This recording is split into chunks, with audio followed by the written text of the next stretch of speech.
ಶ್ರೇಷ್ಠ ಕನಿಷ್ಠ ಬೇಡ. ಅದೇ ಸರ್ ಇವಾಗ ಬಂದಿರೋದು ಅದೇ ಮೇನು. ಇಲ್ರಿ, ನಾನ್ ಶ್ರೇಷ್ಠ ನೀನ್ ಶ್ರೇಷ್ಠ, ನಾನ್ ಶ್ರೇಷ್ಠ ನೀನ್ ಶ್ರೇಷ್ಠ ಸ್ವಾಮಿಗಳು ಇದನ್ನೆಲ್ಲ ಹೇಳ್ತಾ ಒಬ್ಬ ಶ್ರೀಗಳ ಮರ್ಯಾದೆ ಏನಿರುತ್ತೋ ಆ ಮರ್ಯಾದೆ ಚೌಕಟ್ಟುಗಳನ್ನ ಆ ಬೌಂಡ್ರಿಗಳನ್ನ ಹಾರೋಗ್ತಿದ್ದಾರೆ.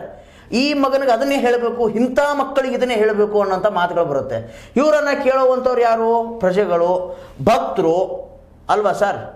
ಮಾತುಗಳಾವು ಕೇಳೋದು ತಪ್ಪು.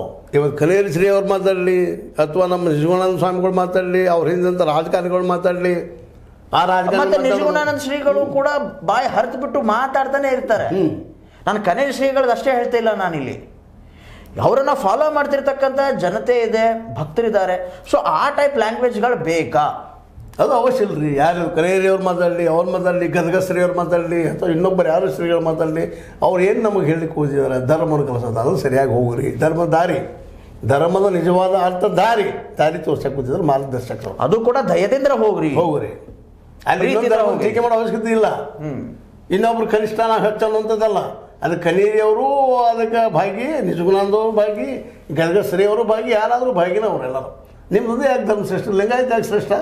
ವೀರಶೈವ ಯಾಕೆ ಕನಿಷ್ಠ? ವೀರಶೈವ ಯಾಕೆ ಶ್ರೇಷ್ಠ? ಲಿಂಗಾಯತ ಯಾಕೆ ಕನಿಷ್ಠ?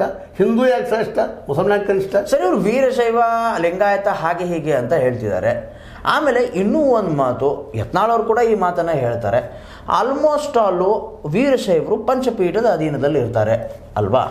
ಆಮೇಲೆ ಲಿಂಗಾಯತರು ವಿರಕ್ತ ಮಠಗಳ ಅಧೀನದಲ್ಲಿ ಇರ್ತಾರೆ. ಬಟ್ ಅದರ ಶ್ರೀಗಳು ಆಲ್ಮೋಸ್ಟ್ ಆಲ್ ಏನು ಎಲ್ಲರೂ ಬೈದಾಡೋದು ಹೋಗಿಸ್ಬಿಟ್ರಿ ಸರ್, ಅದು ಬೇಡ. ಎಲ್ಲರೂ ಕೂಡ ಏನಂತೀರ ನೀವು, ಪಂಚಪೀಠದ, ಅದು ವೀರಶೈವ ಪಂಚಪೀಠದ ಸ್ವಾಮಿಗಳೇ ಆದ್ರೆ ಸ್ವಾಮಿಗಳಾಗ್ತಾರೆ. ಬೇರೆ ಜಾತಿಯವರು ಯಾರು ಕೂಡ, ಅಂದರೆ ಲಿಂಗಾಯತರಲ್ಲಿ ಉಪಜಾತಿಗಳು ಇವೆ, ಅವ್ರು ಯಾರು ಅಲ್ಲಿ ಸ್ವಾಮಿಗಳಾಗಲ್ಲ, ಜಂಗಮರೇ ಆಗೋದು.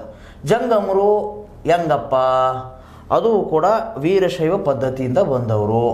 ಅಲ್ಲಿ ಏನಂತೀರ ನೀವು, ಅಭಿಷೇಕದ ಪದ್ಧತಿ ಐತೆ, ಹೋಮ ಹವನದ ಪದ್ಧತಿಗಳೈತೆ. ಇವ್ರು ಹೆಂಗೆ ವಿರಕ್ತ ಮಠಗಳಿಗೆ ಸ್ವಾಮಿಗಳಾಗ್ತಾರೆ? ಇದು ಮುಖ್ಯ ಪ್ರಶ್ನೆ ಸರ್. ಇದು ಅಂದರೆ ಇವರು ಯಾರು ಯತ್ನಾಳ್ ಅವರು ಓಪನ್ ಆಗಿ ಕೇಳಿರೋದು ಇದು ಮಾತಿದು. ಇಲ್ಲೇ ಎರಡೂ ಒಂದ ಅಂತ ಹೇಳೋಸವಾಗಿ ಅವರು ಪ್ರಯೋಗ ಮಾಡಿದ್ದಾರೆ. ಅದನ್ನು ವೀರಶೈವರು ಲಿಂಗಾಯತರು ಬಂದು ನೀವು ಇಲ್ಲಿಗೆ ಹೋಗಬೇಡ ಅವ್ರು ಟೀಕಾ ಮಾಡಿಸೋ ಅದನ್ನು ಬಯಸ್ತಾ ಇದ್ದಾರೆ. ಆದರೆ ಈ ವಚನ ನಾನು ನಿಮಗೆ ಹೇಳಿದ್ದೆ ಹಿಂದಿನ ಎಪಿಸೋಡಲ್ಲ, ಈ ವಿಚಾರಧಾರೆಯ ಲಿಂಗಾಯತರು ಅಲ್ಲ ಅವರು, ಬಸವಣ್ಣವರು ನೀವು ಲಿಂಗಾಯತ ಕಟ್ಟಾಕಕ್ಕೆ ಹೋಗ್ಬಾರ್ದು. ಹೊಸ ವೇ ಆಫ್ ಲೈಫ್ ಅದು ಹಿಂದೂ ಧರ್ಮದಲ್ಲಿ ಅಲ್ಲ. ಚಾರ್ವಾಕ ನಮ್ಮಲ್ಲಿದ್ದಾರೆ. ಆ ಚಾರ್ವಾಕ ಮತ್ತು ದೇವರು ನಮ್ಮನ್ನು ನಂಬಿಕೊಂಡು ಬದುಕುವಂಥ ಒಂದು ಹೊಸ ವಿಧಾನವನ್ನು ಹೇಳಿದ್ದಾರೆ.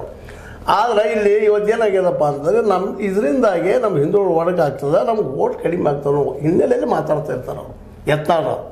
ಅದೇ ಕಾಲಕ್ಕೆ ಮಠಾಧೀಶರು ಸಹಿತ ಏನಾಗ್ಯದಪ್ಪ ಅಂದರೆ ಭಕ್ತರು ನಮಗೆ ಕಡಿಮೆ ಆಗ್ತಾರೆ, ಸಂಖ್ಯೆ ಹೆಚ್ಚಾದ್ರೆ ನಾವು ಆರಾಮಾಗಿರ್ಬೋದು ಅನ್ನುವಂಥದ್ದು ಸ್ವಾಮೀಜಿಗಳಿದ್ರು ಸಹಿತ ತರಕೊಳ್ತಾವೆ. ಯಾಕಪ್ಪ ಅಂದ್ರೆ ನೋಡ್ರಿ, ಈ ದೇಶಗಳು ಹೆಂಗದಪ್ಪ ಅಂದ್ರೆ ಇನ್ನೊಬ್ರು ದುಡಿ ಅಂತ ಹೇಳ್ತಾರಲ್ಲ, ಬೋಧನೆ ಮಾಡೋರು ಭಾಳ ಇದ್ದಾರೆ, ಸ್ವತಃ ದುಡಿಯೋರಿಲ್ಲ. ಇವೆಲ್ಲ ಸಿದ್ಧಾಂತ ಯಾಕೆ ಹೇಳ್ತಾ ಇದ್ದೀನಿ ಅಂತಂದ್ರೆ ಎಲ್ಲ ಅಡ್ರೆಸ್ಗಳನ್ನೆಲ್ಲ ನಾವು ನೋಡ್ಕೊಂತ ಹೋದ್ರೆ ಯಾವುದು ವಿರಕ್ತ ಮಠದ ಸ್ವಾಮೀಜಿಗಳ ವಿಶೇಷವಾಗಿ ಜಂಗಮಲ್ಲಿ ಇರ್ತಾರೆ, ಮಠ ಆ ಮಠ ಅಂತ ಇರ್ತಾರೆ, ಉದ್ಯೋಗ ಮಾಡೋದು ಬಂದಿರ್ತಾರೆ. ಮೊದಲಿಂದ ಪರಂಪರೆ ಮುಂದುವರ್ಸಿ ಹೋಗ್ಲಿಕ್ಕೆ ಮಾಡ್ತಾರಿಲ್ಲ ಅಂತಾರೆ. ಅಷ್ಟಾದ್ರೆ ಆಗ್ತದೆ, ಅದು ಮಾಡಿ ಬೆಳೆಸೋದ್ರೆ ಏನಿಲ್ಲ. ಹಾಗಂತ ಕೂಡ ಜಂಗಮರು ಇಲ್ಲಿ ಹೆಡ್ ಆಗ್ತಾರೆ, ಅದಕ್ಕೆ ಅವರು ವೀರಶೈವರ ಇರ್ಬೋದಿಲ್ಲ ಅಂತಲ್ಲ. ಯಾಕಂದ್ರೆ ನಾವು ಭಾರತೀಯರಿ ಮೊದಲ ಸಂಸ್ಕೃತಿ ನಮ್ಮ ಒಂದು ತಳಕ್ಕೆ ಹಾಕ್ಕೊಂಡಿದ್ದಾವೆ. ನಾವು ಬೇಡದನ್ನು ಬಿಡ್ತೀವಿ, ಬೇಕಾದ್ರೆ ಹಿಡ್ಕೋತೀವಿ ನಾವು. ಈಗ ಲಿಂಗಾಯತರಲ್ಲಿ ಹುಗಿ ಪದ್ಧತಿಗಳು ನಾವು ಹಾಕ್ಕೊಂಡಿವಿ, ಅದನ್ನು ರೋಗ ಆಗಿಸತ್ತೆ ನಾವು ಸುಡ್ತಾರೆ ಅದನ್ನು. ಅವುಗಳನ್ನ ಹೌದು ಪಾಸ್ ಪರಂಪರೆ ಐತಿ ಎಲ್ಲಾದ್ರೂ ಇಲ್ಲದ್ರೆ ಹಂಗೆ ಮುಸಲ್ಮಾನರನ್ನು ಹುಗಿ ಪದ್ಧತಿ ಐತಿ.